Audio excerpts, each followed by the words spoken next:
Take a look at this. It's a Fox poll. 43% of voters approve President Trump's job performance, 57% disapprove. Mitchell Brown joins me. He's a GOP pollster and a former Trump administration official. All right, Mitchell, how do you read President Trump's job performance?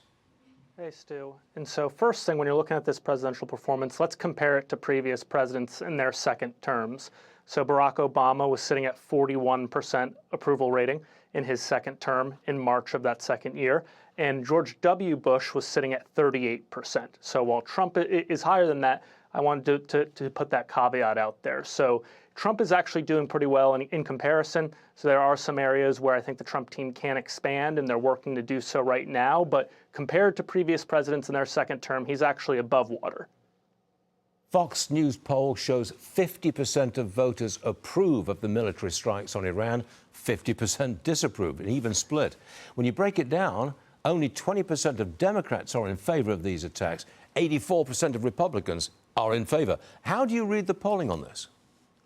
Yeah, I mean, mine is a little slightly different. So we just went to the field on this, and we have it about a +5 approval for the strike right now. And Republican support sitting a little bit higher in the higher 80s there. Democrat support is still in those 20s. So right now it is above the water here. If you can find an issue that's a 50% or better as a sitting president, you're on the right side of history. I mean, most ones are going to be in that 45 range. So currently, voters support that. What we do see, though, if troops are sent in and there's boots on the ground in Iran, that support starts to fall drastically off, Stu. Okay. There is another poll. 61% of us say Iran does pose a national security threat. Now, you're an Army veteran. What's your reaction to this war? And what's your reaction to the idea of boots on the ground being wildly unpopular?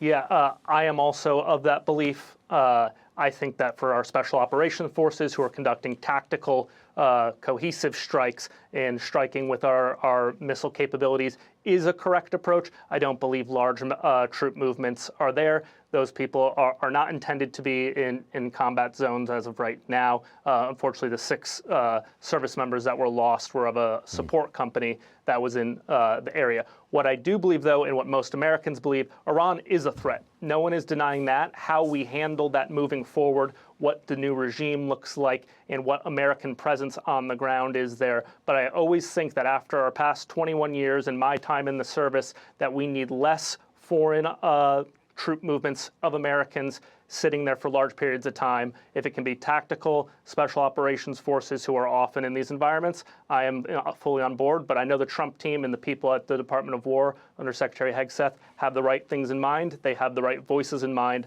Unlike previous generations of military leadership where they're only listening to top-down officers, the Hegseth team takes a lot of information from enlisted guys on the ground. I should also remind everyone that Trump has just told Axios that Trump himself, he wants to have a hand in selecting the next Iranian leader.